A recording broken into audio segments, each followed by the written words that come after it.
मैं हूं सैयद अखिल, आप देख रहे हैं मेरे साथ परभनी आज तक। चलते आज की सबसे बड़ी और खास खबर के लिए। खास खबर यह है, महाराष्ट्र राज्य में इनामदार मुतवल्ली सज्जादा व ट्रस्टी फेडरेशन वक्फ महाराष्ट्र राज्य का जिला स्तरीय मेड़ावा दरगाह हजरत सैयद सादात उर्फ सैयद शाह इस्माइल कादरी कौसड़ी तालुका जिंतूर जिला परभनी यहाँ पर 31 मार्च 2022 को लिया गया। इस मेड़ावे के उद्घाटक घोष शिरोडकर सांगली, अध्यक्ष महाराष्ट्र राज्य इनामदार मुतवल्ली सज्जादा व ट्रस्टी फेडरेशन वक्फ महाराष्ट्र राज्य इलियासुद्दीन खतीब, उपाध्यक्ष महाराष्ट्र राज्य इनामदार मुतवल्ली सज्जादा व ट्रस्टी फेडरेशन महाराष्ट्र राज्य वक्फ के साथ मान्य सैयद जमील रिजवी जालना। कार्यक्रम के अध्यक्ष मान्य एडवोकेट महबूब निज़ामी औरंगाबाद। कार्यक्रम के मार्गदर्शक सैयद साबिर अली अहमदनगर, सैयद अजीम मनसबदार बीड़, मान्य साजिद खान नांदेड़। कार्यक्रम के संयोजक हफीजुद्दीन खतीब कौसड़ीकर, मान्य सैयद मोहसिन, शेख चांद, शेख नबी मुतवल्ली, सैयद अखवन शाह बाबा रहमतुल्लाह अलैह दरगाह। जिला अध्यक्ष परभनी डॉक्टर फारूक शेख, जिला उपाध्यक्ष परभनी।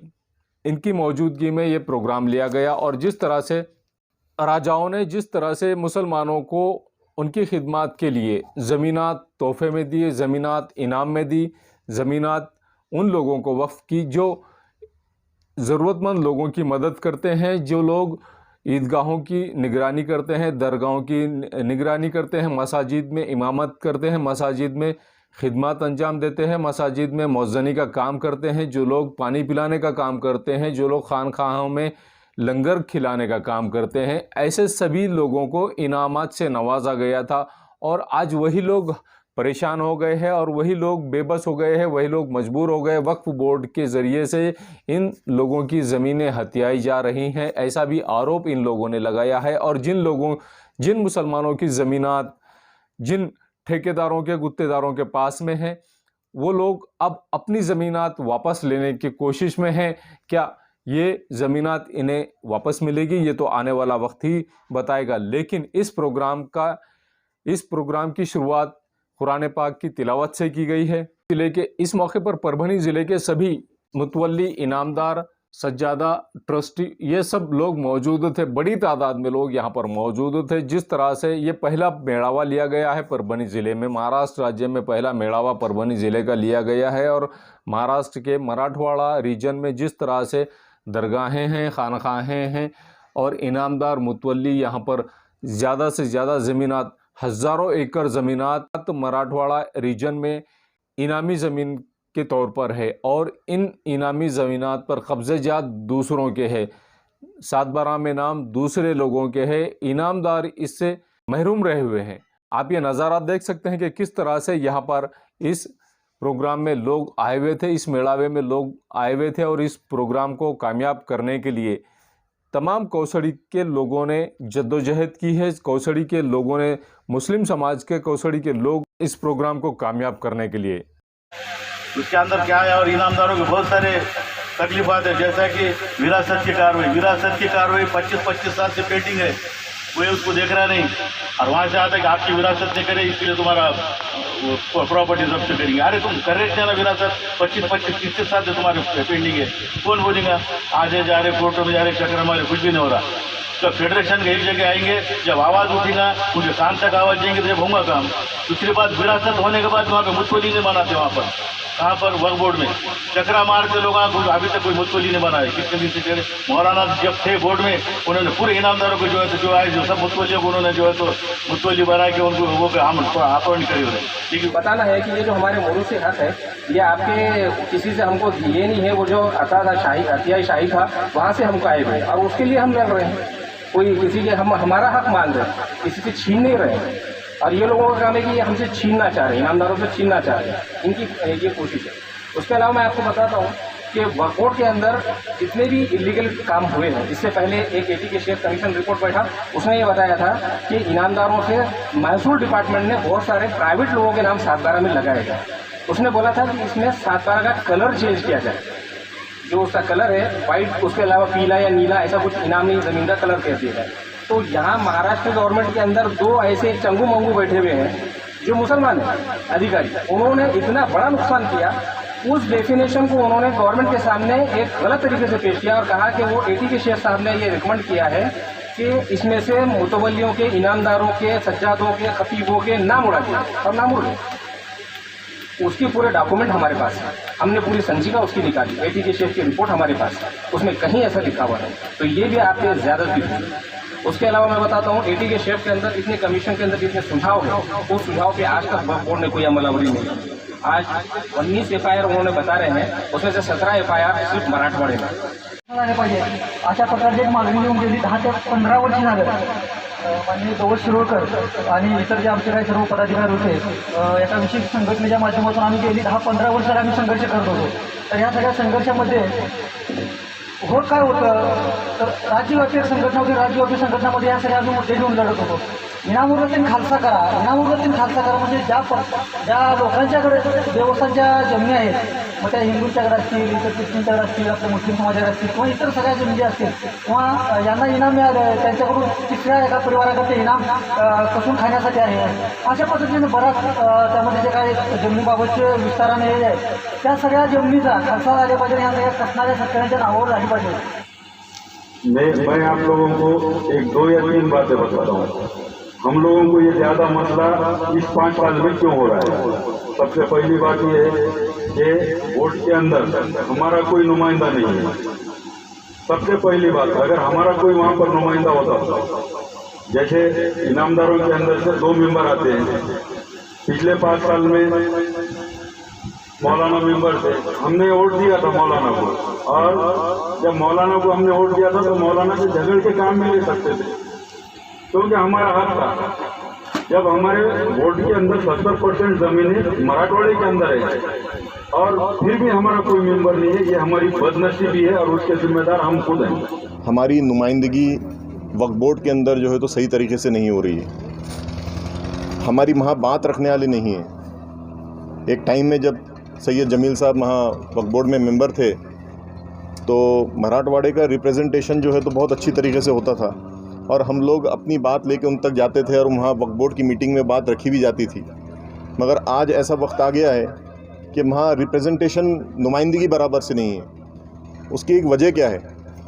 उसकी वजह ये है हज़रत कि इसमें गफलत और अंधेरे के अंदर हम खुद ही हैं। क्योंकि हम लोग क्या करते हैं, हमारे पास बड़ी बड़ी ज़मीनें हैं, हम होल्डर्स हैं, इनामदार हैं, हम उसके अकाउंट्स मेंटेन नहीं करते। सबसे पहले हमारा काम है कि हम अकाउंट मेंटेन करें। अकाउंट मेंटेन करके, क्योंकि कंडीशन ये है वह फैक्ट के अंदर सेक्शन 46 के अंदर कि आपकी जिसकी भी आमदनी 1 लाख से ऊपर होती है जो इदारे की, वो इदारे को वोटिंग लिस्ट में नाम डालने का हक़ होता है उस मुतवल्ली, उस इनामदार को। तो अगर कोई इदारे की आमदनी 1 लाख या 1 लाख से ज़्यादा है तो उस पर जाता क्या है, हमें साल में 7% वक्फ फंड देना पड़ता है। और मगर होता क्या है उससे कि उस हमारा एक रिप्रेजेंटेशन जो है तो वहाँ पर हो सकता है। जितनी मैं समझता हूँ कि मराठवाड़े में दरगाहें, मस्जिदें, आशुर खाने और मदारिस वगैरह हैं, उतनी और महाराष्ट्र के दूसरे डिविजन्स के अंदर नहीं है। की आपण आपल्या लोकांना जागृत करायचे।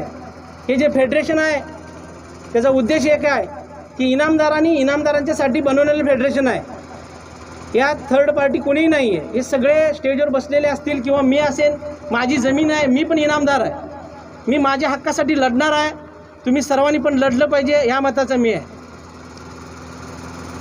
परभणीकरांचं एक वैशिष्ट्य आहे, एक सोशल मीडियावर एक मीम्स येत आहे, जगात जर्मनी आणि भारतात परभणी। हे एकदा वक्फ बोर्डाला दाखवून द्यायची गरज आहे आपल्याला। आजपर्यंत मराठवाड्यामध्ये जे वक्फ मेंबर आहेत किंवा मंत्री आहेत यांना चुकीच्या पद्धतीनं गायडन्स करून आणि केल्यामुळं आज ज्या कारवाई चालू आहेत त्या ह्याच्यामुळं चालू आहे। वक्फचे जे मेंबर आहेत त्यांना चुकीची माहिती दिली गेल्यामुळं आज या ठिकाणी सगळे प्रॉब्लेम आहेत। आज येताना मी परभणीच्या डेप्युटी कलेक्टरना भेटून आलो, जे विरासतचं काम करतात। 1 महिना 2 महिन्यापूर्वी तिथे एक कॅम्प झाला होता आणि त्या ठिकाणी विरासतच्या बाबतीत काही गोष्टी चुकीच्या त्या अधिकाऱ्यांना महसूलच्या सांगितल्या गेल्या होत्या। पण आज येताना मी इलाजभाई सगळे मान्यवर भेटून आलो कलेक्टरना, त्यांना सांगितलं की बाबा हे चुकीच्या पद्धतीनं आहे। तर मला एवढंच सांगायचं की फेडरेशन आणि ह्या सगळ्या संघटनात्मक जर आपण लढलो तर बऱ्याच गोष्टी आपल्या फायद्याच्या होतील। कहा गया है कि आपकी इन खिदमात को देखकर लोग जो है दीन की जानी मुतवज्जे हो और दीन का फरोग हो, परचम दीन का बुलंद बाला हो। खिताबत का इनाम क्या है? मुख्तसर बात का, किसी बादशाह का गुजर या औरंगजेब रहमतुल्लाह अलैह का गुजर आपकी इस मस्जिद में हो गया, नमाज मगरिब है, नमाज इशा है, बेहतरीन क़िरात से इमाम साहब नमाज पढ़ा रहे,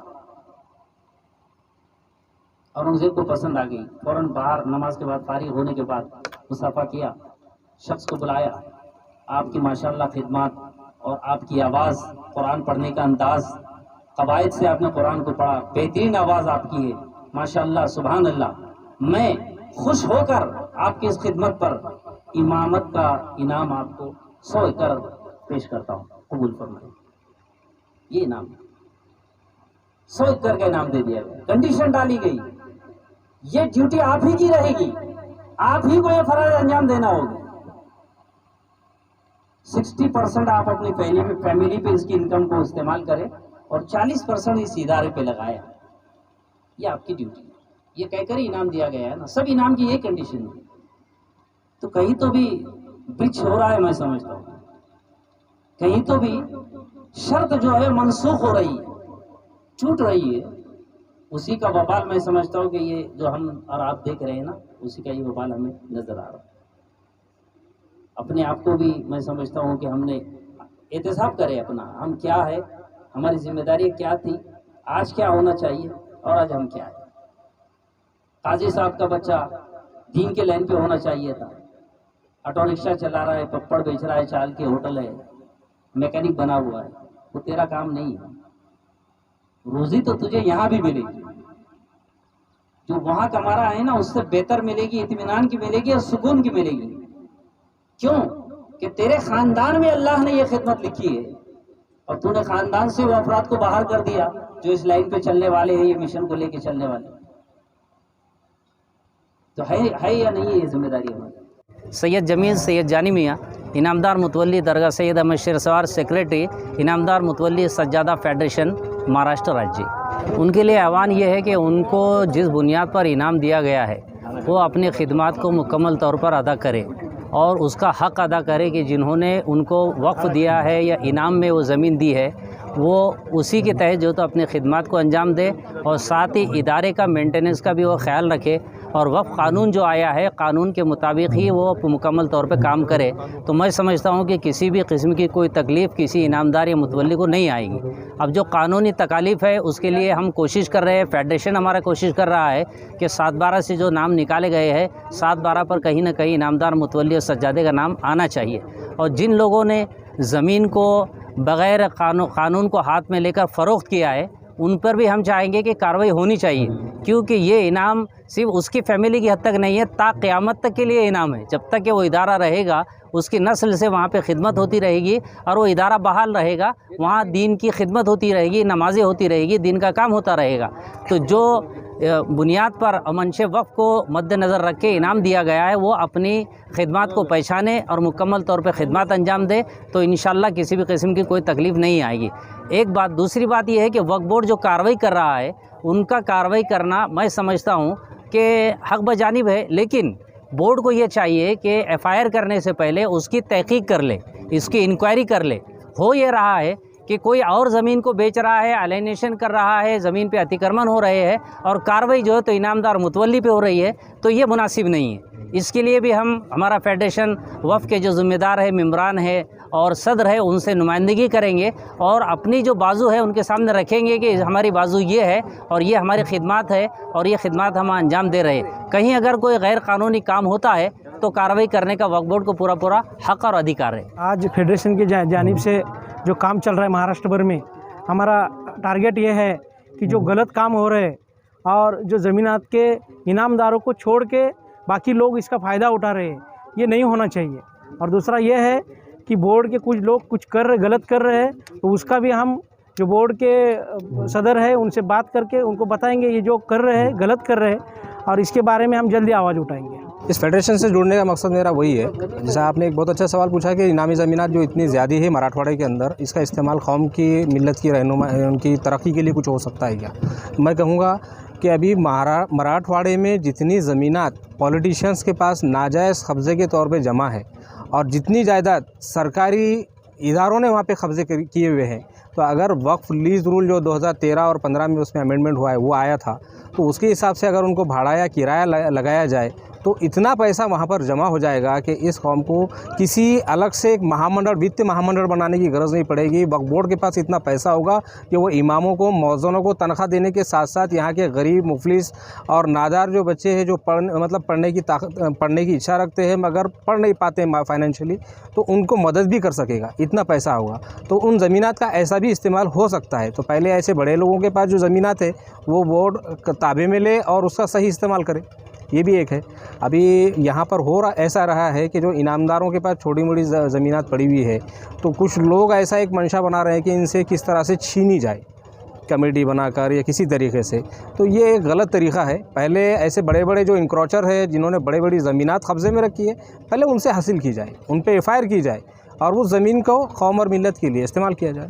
कैसा है, परभनी ज़िले के अंदर ऐसे बहुत जगह हैं परभनी ज़िले में कि बहुत से बड़े बड़े ज़मीनों के ऊपर यहाँ कर कुछ स्थानिक लोगों ने उसके ऊपर इंक्रोचमेंट करा हुआ है, अतिक्रमण करा हुआ है, लेकिन वहाँ पर कोई उसके ऊपर गौर नहीं कर रहा है। हमने सब लोगों को बताया भी कि कहाँ है, हमारे पास पूरी उसकी लिस्ट है, लेकिन वो क्या हो रहा है कि गरीब इनामदार मुतवल्ली, ठीक है, जो इनामदार मुतवल्ली जो है जिन्होंने कसूर किया होगा उसके ऊपर ठीक है आप करिए, उसके ऊपर करिए, लेकिन उसकी भी चौकसी करके इंक्वायरी करके उनके एफआईआर कीजिए।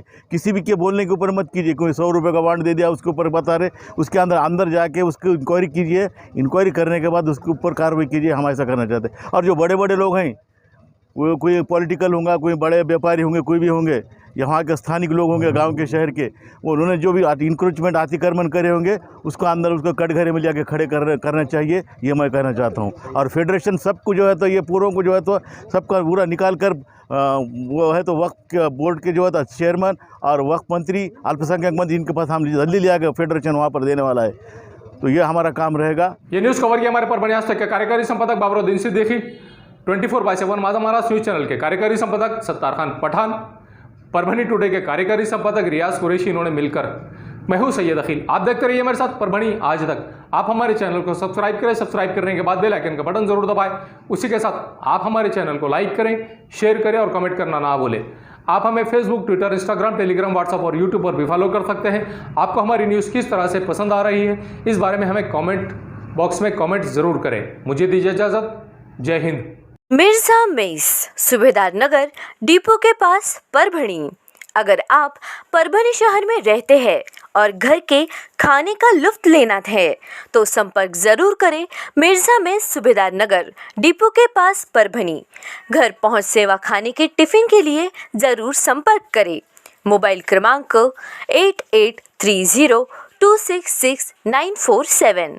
एयरफिटर, उड़ान पुल के पास, अनुषा टैक्स के सामने, गंगाखेड़ रोड, परभणी। 24 तास सेवा। अगर आपकी गाड़ी किसी भी जगह पर परभणी शहर के किसी की भी जगह पर पंक्चर हो रही है तो आप टेंशन ना लें, ये नंबर पर फ़ोन करें। 24 घंटे सेवा उपलब्ध है। सैयद शकील, सैयद इस्माइल, संपर्क ज़रूर करें। समीर टेंट हाउस, कुदरती कॉर्नर, कादराबाद प्लॉट, परभणी। हमारे पास तरह के प्रोग्राम के लिए सामान किराए पर मिलेगा। शादी, एंगेजमेंट, चिल्ला जैसे सभी प्रोग्राम के लिए संपर्क करें। सैयद मुज्जमिल, मोबाइल क्रमांक 9766683126। SBS इंग्लिश स्पीकिंग क्लासेस, मासूम कॉलोनी, दरगाह रोड, परभणी। अगर आप घर बैठे इंग्लिश में बात करना सीखना है तो आज ही कांटेक्ट करें SBS English speaking classes. Mobile number 9823797828। Quality की तलाश यहाँ खत्म। King of belts, Shaniwar Bazaar के पास, Nanalpeth corner, Parbhani. Ladies purse, school bag, original leather belt, कमर belt, wallet, body spray, perfume और भी बहुत कुछ। एक बार जरूर आए। किंग ऑफ बेल्ट, शनिवार बाजार, नानलपेट कॉर्नर, परभणी। महबूब पार्क फंक्शन हॉल, मनसब नगर, जाम पारवा गेट, दरगाह रोड, परभणी। शादी हो या एंगेजमेंट, चिल्ला हो या जुमागी, मीटिंग हो या फिर कुछ और, परभणी में तो भैया सिर्फ एक ही नाम, महबूब पार्क फंक्शन हॉल, मनसब नगर, जाम पारवा गेट, दरगाह रोड, परभणी। बुकिंग शुरू है। Mobile number 9960569383। 8421903333। इसके साथ ही 9822829035। हाजी महबूब अंसारी। याद रहे, आप हर तरह के प्रोग्राम हमारे फंक्शन हॉल में मनाएं। आज ही अपने प्रोग्राम की बुकिंग करें।